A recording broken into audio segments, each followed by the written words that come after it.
សួស្តីគមមកកាន់វីដេអូថ្មីរបស់អ្នកខ្ញុំបងប្អូននៅក្នុងថ្ងៃនេះចាឲ្យសុខសប្បាយចិត្តទេបងប្អូនទាំងអស់គ្នាចាហើយអ្នកខ្ញុំបានអាក់ខានក្នុងការធ្វើវីដេអូមួយរយៈពេលរៀងយូរដែរហើយចាឲ្យសម្រាប់ថ្ងៃនេះផងដែរអ្នកខ្ញុំសូមនាំអារម្មណ៍បងប្អូនមកទស្សនា China Town ចានៅក្នុងរដ្ឋ Adelaide របស់អ្នកខ្ញុំចាហើយកាលពេលដែលអ្នកខ្ញុំថតវីដេអូនោះគឺជាខែ Summer Winter បងប្អូនចាសូមទោសខែ Winter ចាខែត្រជាក់ហើយឆាប់ល្ងឹតចាឆាប់ល្ងឹតដល់ខែត្រជាក់បងប្អូនហើយនេះខ្ញុំថតទៅតាមនេះខ្ញុំដើរទៅតាមផ្លូវ China Town ហ្នឹងចាបងប្អូនហើយហាងដែលភាគច្រើននៅក្នុង China Town គឺជាចិនតែម្ដងបងប្អូនចាអញ្ចឹងហើយបានគេដាក់ឈ្មោះថា China Town អញ្ចឹងទៅណាចាប៉ុន្តែក៏មានហាងជប៉ុនម្ហូបជប៉ុនម្ហូបកូរ៉េហើយក៏មានដូចជាម្ហូបបារាំងផងដែរចាប៉ុន្តែភាគច្រើនតែម្ដងហ្នឹងគឺហាងចិនចាបងប្អូនហាងចិនម្ហូបចិនបងប្អូនចង់មកពិសាឬមួយក៏ផ្លាស់ប្ដូរបរិយាកាសម្ហូបចិនចាគឺមក China Town ហ្នឹងគឺត្រូវតែម្ដងចាគឺមានគ្រប់បណ្ដុំហាងប្រជុំហាងធំជាច្រើនចាហើយម្ហូបឆ្ងាញ់ចាតាក់ទងទៅនឹងម្ហូបចិនអីចឹងណាបងប្អូនចាហើយនៅក្នុងថ្ងៃនេះខ្ញុំថត China Town ទាំងមូលតែម្ដងនៅក្នុងរដ្ឋ Adelaide របស់នេះខ្ញុំរស់នៅចាគឺ South Australia ចា SA ចានេះគឺច្រកដែលគេធ្វើឌីកូជារចនាបថរបស់ជនជាតិចិនណាបងប្អូនចានិយាយរួមទៅ China Town ហ្នឹងគឺមានគ្រប់ប្រទេសតែម្ដងចាតាមតែនាងខ្ញុំមានបទពិសោធន៍ចាហើយនឹងគ្រប់រដ្ឋចាមិនថារដ្ឋនៅ Melbourne Sydney រដ្ឋផ្សេងនេះចាគឺភាគច្រើនគឺតែងតែមាន China Town ចាហើយ China Town ហ្នឹងគឺអ្នកដូចបងប្អូនបានទស្សនានៅវីដេអូរបស់នេះខ្ញុំថតអញ្ចឹងបងប្អូននេះគឺជាហាងស៊ុប hot pot ចា hot pot ហាងស៊ុបគីឡូបងប្អូនយើងជ្រើសរើស whatever you want ចាហើយយើងថ្លឹងគីឡូទៅគេគិត1គីឡូ5-6រៀលអញ្ចឹងណាចាយើងរើបានច្រើនច្រើនអញ្ចឹងទៅអ្វីយើងចង់ញ៉ាំគឺយើងជ្រើសរើសដាក់អញ្ចឹងទៅបងប្អូនចាហើយនៅមានហាងមិនត្រឹមតែមានហាងជាលក្ខណៈម្ហូបអាហារទេចាបងប្អូនគឺថែមទាំងមានហាងរបៀបគ្រឿងទេសរបស់ចិនរបស់ហុងកុងអីអញ្ចឹងផងដែរចានេះខ្ញុំធានាថាក្នុងវីដេអូនេះចាគឺបងប្អូនប្រកាសជាដែលរស់នៅរដ្ឋ Adelaide របស់នេះខ្ញុំគឺគាត់ស្គាល់ច្បាស់តែម្ដងចាគឺវីដេអូទាំងស្រុងនេះគឺខ្ញុំបានថតក៏ដូចជាបង្ហាញណែនាំជូនបងប្អូនចាដែលនៅរដ្ឋផ្សេងចាដើម្បីទស្សនាទាំងអស់គ្នាជាមួយនឹងខ្ញុំនៅក្នុងវីដេអូនេះតែម្ដងចាហើយបងប្អូនហើយនេះគឺជាម៉ោងខ្ទង់ជា8ចា8យប់អីចឹងហើយចាហើយក៏មានកងឆាដែរប្រេនកងឆានៅអូស្ត្រាលីនេះគឺអាចនិយាយបានថាពេញនិយមផងដែរចាគឺជាភេសជ្ជៈមួយតែបងប្អូនដូចជាតែត្រោះគោចាប្រភេទជាតែបៃតងអីចឹងណាបងប្អូនដូចនៅស្រុកខ្មែរយើងហាងកាហ្វេចឹងចាគឺគេពេញនិយមហើយនៅក្នុងនោះក៏មានហាងនេះខ្ញុំបាន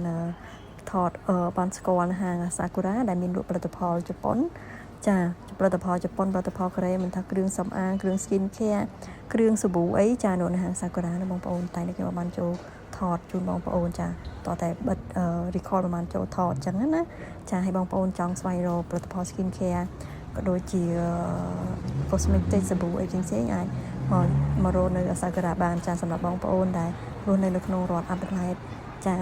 ទាំងមូលចាអាចមក China Town ឬមួយក៏នៅកន្លែងណាផ្សេងទៀតខ្ញុំមិនដឹងទេចាប៉ុន្តែខ្ញុំបានមក China Town គឺគេមាននៅក្នុង China Town ណាចាហើយនេះបងប្អូននេះខ្ញុំដើរត្រឡប់មកវិញដើម្បីថតជំហៀង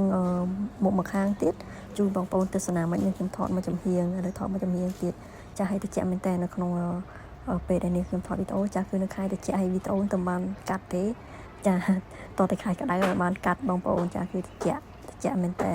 ចាឲ្យសំទៅពេលយប់ផងហើយខែតិចអញ្ចឹងគឺជាខែល្ងិតអញ្ចឹងគឺគេមានកម្មវិធីភ្លើងច្រើនមែនតើគឺគេកម្មវិធីតាំងបង្ហាញភ្លើងអញ្ចឹងឲ្យយើងមើលចាផ្លាយចាឲ្យភ្លើងស្អាតចាឲ្យនេះគឺជាផ្លូវដើរចាផ្លូវដើរមកជ្រុងមួយផ្នែកទៀតចានេះក៏ជាហាងទាពេលកាំងរបស់ចិនផងដែរចាអាចនិយាយបានថាល្បីចាគឺ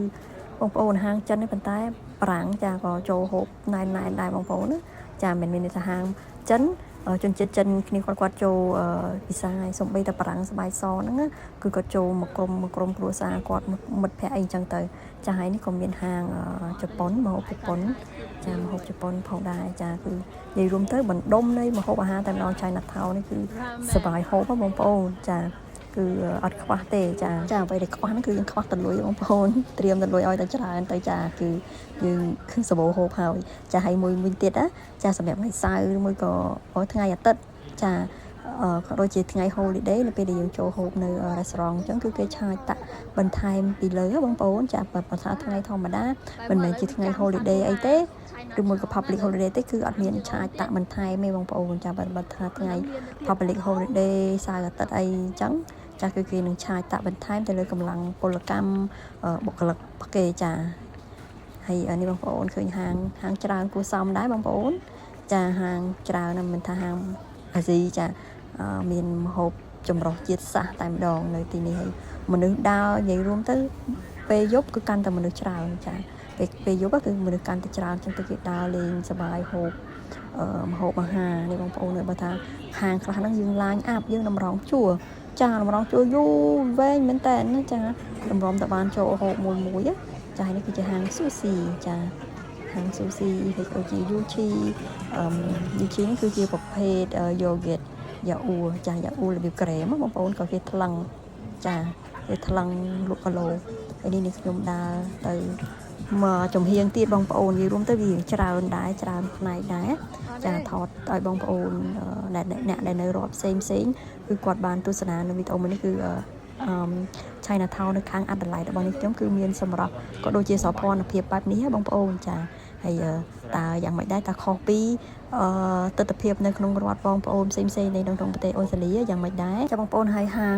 Star House នេះគឺជាហាងម្ហូបចិនដែលល្បីនៅក្នុង Chinatown ហ្នឹងបងប្អូនហាងគឺមនុស្សច្រើនមែនតើគឺជាម្ហូបចិនដែលល្បីជាងគេនៅក្នុង Chinatown នេះមនុស្សច្រើនណាបងប្អូននេះ Star House នេះហើយភាគច្រើនគឺគេចង់ញ៉ាំម្ហូបគឺគេមកកន្លែង Star House តែម្ដងហើយម្ហូបគេមានរសជាតិឆ្ងាញ់ចាហើយតម្លៃយើងធម្មតាទេបងប្អូនតាម្ហូបដែលមានរសជាតិឆ្ងាញ់គឺគុណភាពក៏ល្អអញ្ចឹងតម្លៃវាក៏មិនថោកដែរបងប្អូនចាឆ្ងាញ់នេះខ្ញុំចូលហូបឲ្យបងប្អូនគឺឆ្ងាញ់គ្រប់ម្ហូបតែម្ដងគ្រប់មុខតែម្ដងអញ្ចឹងណាចាបងប្អូនបើសិនជាមកកុំភ្លេចចូលសាកនៅ Star House ហាងម្ហូបចិនមួយនេះផងចាហើយនេះខ្ញុំបានថតបន្តទៅដើម្បីជូនបងប្អូនទស្សនាចាបងប្អូនតំបន់ Chinatown នេះខ្ញុំបានបង្ហាញនៅក្នុងវីដេអូមិនមែនតែប៉ុណ្្នឹងទេចានៅមានច្រើនហាងដែលមាននៅក្នុងម្ដុំហ្នឹងក៏មានច្រើនទៀតដែរហើយក៏ជា signature ផុស Adelaide ផងដែរចាគឺម្ហូបឆ្ងាញ់អីចឹងណាចាហើយ Central Market ក៏នៅក្នុងនៅម្ដុំ Chinatown នោះផងដែរបងប្អូនហើយនេះខ្ញុំបានបង្ហាញរួចម្ដងហើយ Central Market ចានៅក្នុងហ្នឹងចាហើយ Central Market គឺគេបើកត្រឹមតាថ្ងៃអាទិត្យចឹងគឺគេបើកត្រឹមតែថ្ងៃត្រង់បងប្អូនជាម៉ោង 1គេបិទហើយចាហើយសម្រាប់ការ parking ចាបងប្អូន parking សម្រាប់ថ្ងៃអាទិត្យអញ្ចឹង